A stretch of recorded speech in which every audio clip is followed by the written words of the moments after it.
Hi there guys, Alex here from Elite Football Conditioning again, and this week's video is along the theme of what should you be doing in season through your week. So we're talking right now in your season, what should you be doing day to day? So the reason that I'm talking about this is if you haven't checked out on my Instagram bio, there is a link in there for you to take a little questionnaire, a little quiz to give you a score or a percentage on your football athleticism. And this isn't a measure of your actual performance. It's not a measure of your athletic capabilities.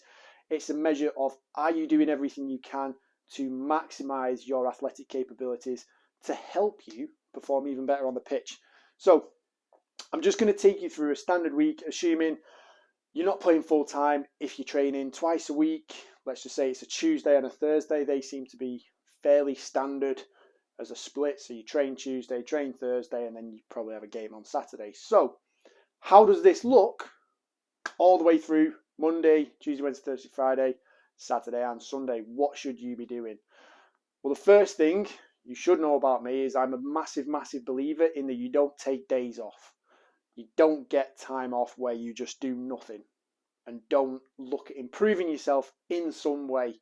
So the first thing to understand is that if you really want to maximize your potential, you should always be looking, always asking yourself the question of what can I do to get better? Even if that means having a recovery day where you do focus on stretching, you focus on rolling, you improve your flexibility. Maybe you take some time out to look at your nutrition and your diet and the way you hydrate through your days off, through your training sessions, even on match days, having a look at your routine on there. There's always, always, always something you can be thinking about. So that's why with each of these days that I've got coming up here written down for me is that you should be doing something every single day. All right. So there is no point of the week where you're not thinking about your game, you're not thinking about improving yourself, and you're not aiming to get better. So to begin with, Monday, assuming you're relatively fresh, you've probably played on the Saturday, if you've done the recovery right on the Sunday, we should feel good to go. So we should be able to take part in some form of strength work. And the reason that I say strength work is because that is one of the things that's going to keep you fit and healthy through the season. It's what's going to keep you durable and make you less prone to injury and more easily able to actually recover from your performances, okay, and your training sessions. So Monday is going to be strength day. I will explain a bit more about these days in detail as we go through, so bear with me for now. Just write that down. Monday, strength. Tuesday, that's when you've got your football training session, so you're going to stick to your football. Wednesday is when we're going to look at power and speed. So most teams, I think, will train hard early in the week leading up to the performance on a Saturday, just so it gives you time to recover. So sandwich that in between your strength and your power work. It shouldn't be any issues. You should have a good bit of time to recover. Then Thursday, again, we're looking at getting back to football. Friday is what I refer to as the neural priming session. So this is the day before a game, and quite a lot of people don't quite understand, like, what should you do the day before a game? And this is a question I have answered previously on one of my posts a while back, where if you go through the process of doing absolutely nothing, you become really tired, really lethargic, probably pretty groggy. And then when Saturday comes around, it's really difficult to actually get yourself up for the game. That's why we do this neural priming session the day before. So it's not anything that's too intense. It's nothing that's fatiguing. It's something to get the heart rate up, get the legs going, get the nervous system fired up so you have a good night's sleep the day before a game. And then when Saturday comes, you're ready to go. So Saturday, obviously we're going to play, and then Sunday is the recovery session. Okay, so all fairly straightforward. The only way that this changes, let's assume you might be in a team that's involved in a few competitions or fixtures get rescheduled. Things get jigged around and moved about all the time through the season. It's just one of those things that we have to deal with. On Tuesday, if you have a game put in, all that does is it means that your strength day on the Monday then becomes your neural priming session. You then play on the Tuesday. You have recovery on the Wednesday. Then on Thursday, you've got your football session again. You could maybe even looking at getting a strength session or a bit of a speed session in. It's not a lot of work that I would suggest to do in there, so you can look at how to balance that. And then Friday again, we do your neural priming session before Saturday game, Sunday recovery. So hopefully that seems fairly straightforward, fairly simple. There aren't too many differences. And the way that this balances out is that when we talk about your strength work is going to be a short session. So all of these sessions that are through the week should be short. Whilst you're in season, you're not looking to be doing 90-minute to 2-hour gym sessions. No way. I probably wouldn't even suggest that in the off season. You want to be in there for an effective use of your time, not a long time. So short, intense sessions in the gym. With your strength work, you're looking at going with very heavy reps. You're looking at moving a heavy weight. It's not going to be at a great amount of speed, but you're just looking to move that weight, get it from A to B, to use as much muscle as you can and really stress the nervous system. For that reason, we're looking at going low reps because that's going to help you recover later on further down the line. So literally an example I've got written down here is look to utilize a belt squat. So a fairly safe piece of equipment for us to use. It's not going to put too much axial loading or vertical loading through the spine. It's going to help keep that healthy. And then we literally would do 7 sets, 3 reps, and then move on to some core work for a bit of stability and a bit of balance. That's it. It's as simple as that. That might be a full session. So let's assume you're looking at 7 sets with your belt squat, 3 minutes rest between each set, 20 to 25 minutes plus your core work. You can be in and out of the gym 40-45 minutes quite easily. So again, make it an effective use of your time. When it comes to your power work, so I originally said this is on the Wednesday. This is where, very similar to the strength work, you're not going to be in there doing tons of exercises, loads and loads of reps.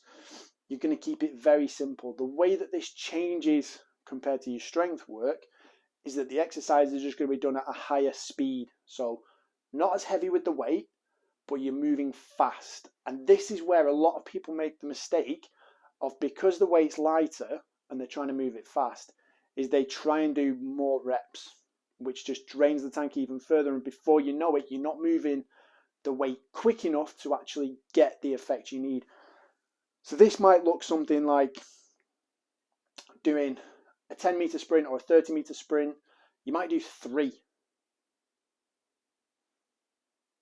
with about 3 to 5 minutes rest between each one, a good long time to recover, because each one of those efforts is at 100%. You might do 5 rounds of 3 to 5 box jumps. Again, not looking at doing 1,000,001 reps. We're just looking at moving fast and powerful. So this is where you can look to incorporate some jumps. You can look to incorporate a few changes of direction, a little bit of agility work. And then again, finish off with your core work. Maybe you're going to do some more work on knee and ankle stability, work on your balance. Again, make an effective use of your time. So your strength and your power work, very, very similar. The other one that is similar to your power session is going to be your neural priming session. So this is basically a fun little circuit. Again, you could even do this out on the football pitch, where you might have a team session the day before. Again, you might just be running around doing a few small-sided games, a few little conditioning runs that are about 20-30 seconds. Keep it really, really simple, and you're not going to be out there for hours. You're just looking at getting your heart rate up, getting your nervous system excited, and just priming your body for that session. So in the gym, we might bring this down to a full body session. You might do some plyometric push-ups, you might do some kettlebell swings, box jumps, maybe even some pull-ups or some slams with a medicine ball. Those exercises, just again, low reps, little bit of recovery time between each one, and you're just looking at sort of 3 to 5 rounds. That's it. You're not looking to work to a point of fatigue. You're looking to keep back from there. If you do that session, you'll know when you hit the point that you think, yeah, I'm good to go. You can put your kit away, walk off out of the gym, get yourself home, eat, and start thinking about your recovery and your performance for the next day. So where am I up to now? So looking at your recovery session. So this is vital. If you do this right, you put yourself in a position to be able to do all those sessions I've just mentioned. If you get your recovery right, where you sleep and eat well and hydrate immediately after your performance, wake up the next morning, the first thing I would do is I'd just suggest go out for a walk. 20 to 40 minutes, go out for a walk, take the dog out if you've got a dog, give your legs a bit of a stretch, get your arms going, get your legs going. Even if you're a bit sore, if you might wake up with a bit of a hobble, you might have taken a bit of a knock, walk it off. When you get home, crack out the foam roller or the massage gun if you've got one, or the massage stick. I was just looking around because I did have one in my office here, so I'm not too sure. Oh, it's here. There we go.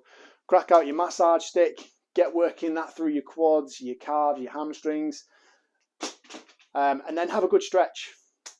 Again, working those key muscle groups, your quads, hip flexors, especially adductors. Look at working on maintaining your range of movement through those key areas. Again, the joints that we always talk about. We're looking at keeping good mobility through the ankle. We want the knees to be nice and safe. And we've got to look after the hips to take care of the lower back. So if we do all those things well, we set ourselves up again for the next week. And my personal philosophy is that if you do these things right, you will get fitter and fitter and fitter through the season. Again, you'll hear a lot of the top coaches, a lot of the top managers. You always want to be peaking towards the end of the season. That's when you should be at your best. Your football training is going to be your conditioning. I have been asked about what's the best way to take care of your aerobic conditioning and your actual fitness through the season in terms of lung function or cardiovascular function. And I will record a separate video to that. I will do a series of separate posts on that. But the whole idea is that you should actually get fitter and fitter and fitter through the season the more you play. So your football work is going to be your best conditioning work because it's very specific to what you're doing, because it's exactly what you're doing. So you'll get better and better at that through the season.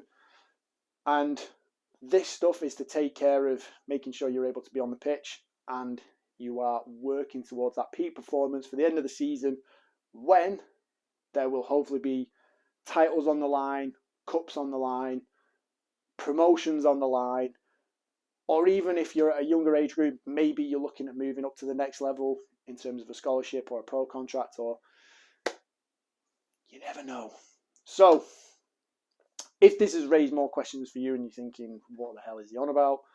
Drop me a message. I'll jump on a call with you. I'm not bothered. I will record you a personal video and answer your questions. If this makes sense and you want to find out a bit more about it, go back, take a look at my Instagram profile, have a look at the Score app link in there. Click on that link, take the quiz, and I'll send you some feedback on there. If there's any questions that you have off the back of it, let me know. I'm here for you. But until next time, until next week's video, keep performing, be your best. Good luck. Be elite.